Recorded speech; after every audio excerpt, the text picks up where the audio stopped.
નવા વિડીયોમાં તમારું સ્વાગત છે। આપણે આવી ગયા છીએ ખોડલધામના ગેટ સામે, જે રાજકોટ હાઈવે પર 4 કિલોમીટરની દૂરી પર આવેલ છે। સામે ખોડલધામ કાગવડ ખોડલમાનું મંદિર આવેલું છે અને આ સામે જે દેખાઈ રહ્યો છે તે તેનો મેઇન ગેટ છે। આપણે જોવાના છીએ ખોડલધામની એક્ઝેક્ટ બાજુમાં આવેલું શક્તિવન મંદિર પરિસરનો જે મેઇન ગેટ છે, એક્ઝેક્ટ એની ડાબી બાજુ આ શક્તિવનનું બોર્ડ આવેલું છે અને અહીંથી જ એના પગથિયા શરૂ થાય છે આ વનના। અને જે આ એક ખૂબ સારો પિકનિક પોઈન્ટ પણ છે, જેની અમુક લોકોને ખબર હશે તો કદાચ ઘણાને ખબર ના પણ હોય, તો આ વિડીયો જોઈને આપને અચૂક અહીં આવવાનું મન થશે। ખોડલધામના દર્શનાર્થે આવનારને માં ખોડલના દર્શન સાથે આ લાભ પણ અચૂક લેવા જેવો છે। તો આવો આ શક્તિવનની ટૂંકી મુલાકાત કરીએ। અને હા, વિડીયોના અંતમાં આપણે છેલ્લે માં ખોડલના દર્શન પણ કરાવશું। આપણે મેઇન ગેટની અંદર આવી ગયા છીએ અને આ શક્તિવનના પગથિયા ઉપર આપણે ઊભા છીએ અને આ બહારનો પરિસર દેખાય છે કે જ્યાંથી આપણે શક્તિવનની શરૂઆત થાય છે અને ત્યાંથી આપણે અંદર જઈશું। અને લો, અમારો પરિવાર તો આગળ વધી ગયો છે। પપ્પા સાથે છે, સિસ્ટર છે, હસબન્ડ છે અને આપણે એની સાથે બધાની જોડે જઈ રહ્યા છીએ અને આગળ ને આગળ વધતા રહીશું।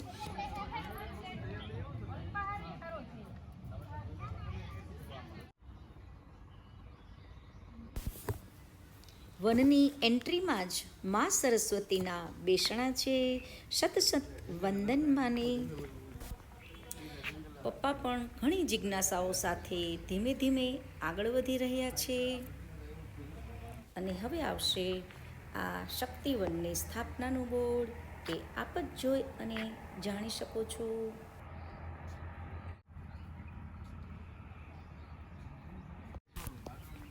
ચાલો ચાલો આપણે આગળ વધીએ। આ શું છે?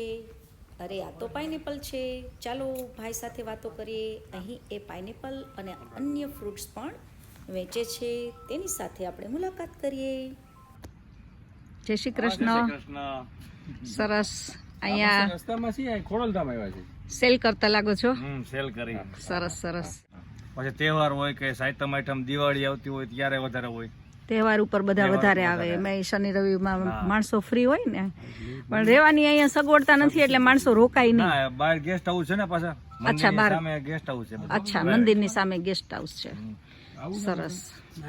તમારે બેસવું તો બેસો બાકડે। આ બેસો બાકડે બધા આવશે। હવે આપણે આગળ વધીએ, વનની ટૂંકી મુલાકાત, અને આગળને આગળ વધતા રહીએ। પપ્પા અને દિવ્યા અહીં બેસી ગયા છે, આપણે આગળ વધશું।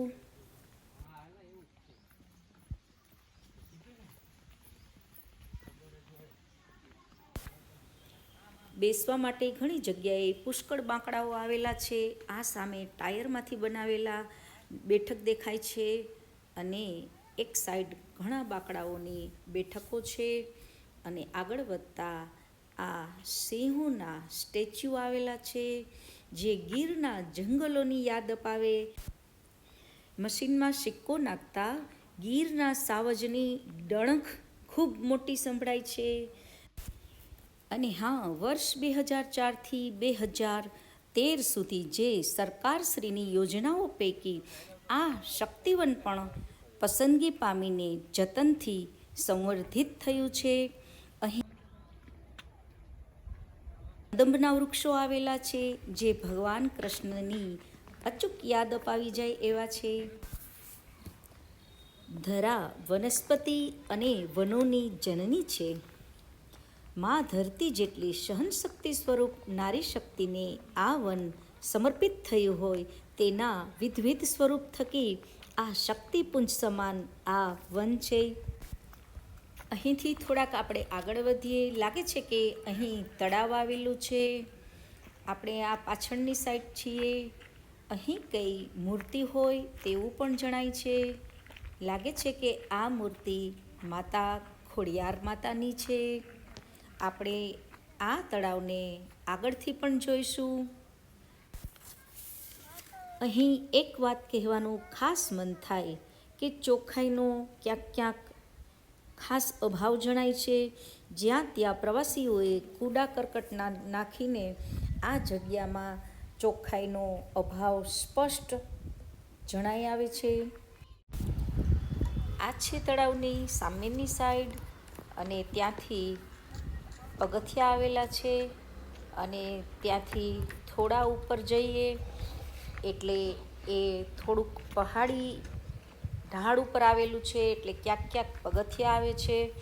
અને હવે આપણે આગળ વધીએ કે આગળ શું છે. અને આ જો પથ્થર ઉપર પથ્થર રાખીને જે થપ્પી બનાવી છે એ માણસોની ભૌતિક લાલસા બતાવે છે. સુખી થવાની એક ભૌતિક લાલસાનું અહીં પણ એક આ સ્વરૂપ જણાઈ આવે છે.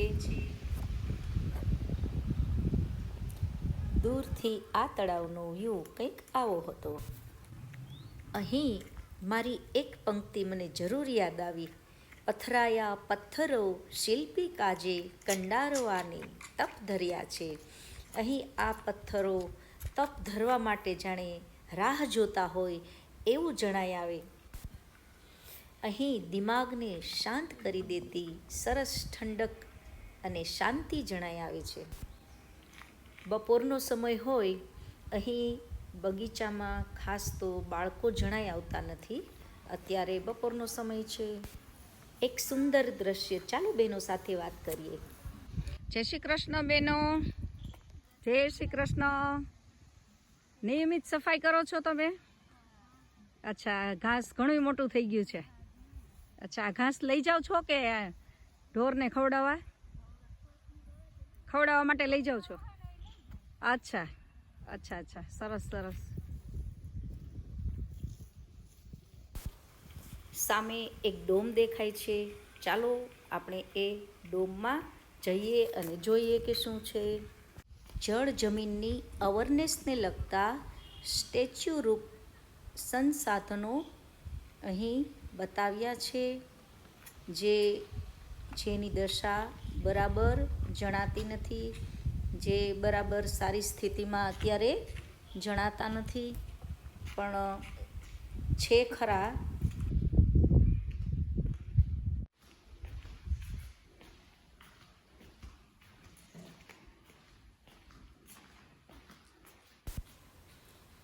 અહીં ચેકડેમ બતાવેલો છે. હવે આપણે ડોમની પાછળ આવી ગયા છીએ. આપણે ડોમની પાછળનો વિસ્તાર જોશું. આ છે ડોમની પાછળનો વિસ્તાર. આપણે આગળ વધતા રહીશું અને હવે આપણે એન્ડ તરફ પાછળનો વિસ્તાર આવી ગયો છે. બને તેટલો આ શક્તિવનનો પૂરેપૂરો વિસ્તાર આપને બતાવવામાં આવી રહ્યો છે. આ વન પૂરેપૂરું જોયા બાદ આપને પણ આ વન જોવાની ઈચ્છા જરૂર થશે. અહીં એકવાર જરૂર આવવાનું મન થાય તેવી સરસ પર્યટન જગ્યા છે. અહીં આવનાર માટે સરસ વિશ્રામ સ્થળોની પણ વ્યવસ્થા કરવામાં આવી છે. આપ જોઈ શકો છો વિશ્રામ સ્થળ અને સુંદર વનમાં આવેલા આ વિશ્રામ સ્થળને આપ જોઈ રહ્યા છો. ચાલો ચાલો, અહીં એક જરૂરિયાતમંદ પરિવાર પણ રહે છે. લાગે છે કે તે અહીંની દેખરેખ રાખતા હોય તેવું જણાઈ આવે છે. શું કહે છે બા? બા એવું કહે છે કે પાણી પી લ્યો એમ. વાહ, બા દયાવાળા છે હો. બાને એક નાની બક્ષિસ આપીને આપણે આગળ વધીએ અને જોઈએ. અહીં એક ખાસ 5 સ્વરૂપ દર્શાવતું એક શક્તિ સ્વરૂપ આવે છે, જે જનશક્તિ, જ્ઞાન શક્તિ, ઉર્જા શક્તિ અને રક્ષા શક્તિના સ્વરૂપ રૂપે આ સ્ટેચ્યુ આપને જોઈ રહ્યા છો. અહીં તેના બોર્ડ પણ લગાવેલા છે અને અહીં પરિવારો ફોટોગ્રાફ્સ અને વિડીયોગ્રાફી પણ કરે છે.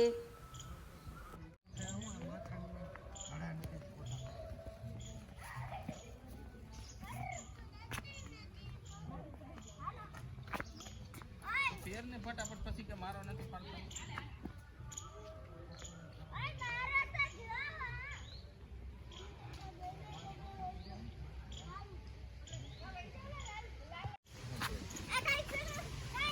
તેડી લાવ. હાલ.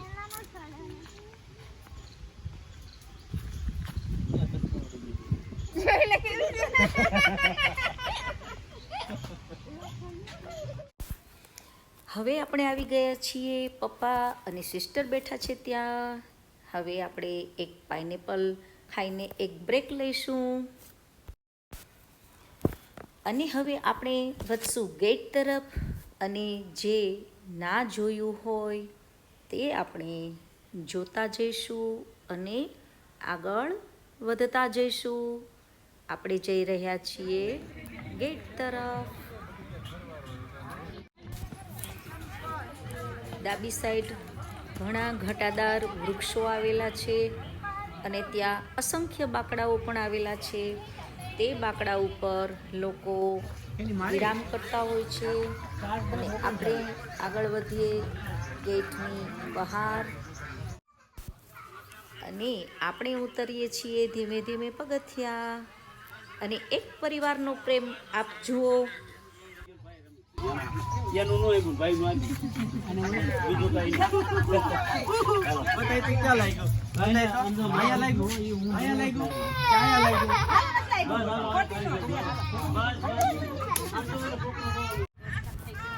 લો આપણે ઉતરી રહ્યા પગથિયા. આપણે કાગવડ ખોડિયાર મંદિરનો પણ વિડીયો અહીં બતાવશું. આપને જો આ વિડીયો ગમ્યો હોય તો લાઈક, શેર અને સબસ્ક્રાઈબ કરવાનું ભૂલતા નહીં. અન્ય લોકો પણ આ વિડીયોનો લાભ લે એટલે શેર અચૂક કરજો. Bye bye. જય શ્રી કૃષ્ણ.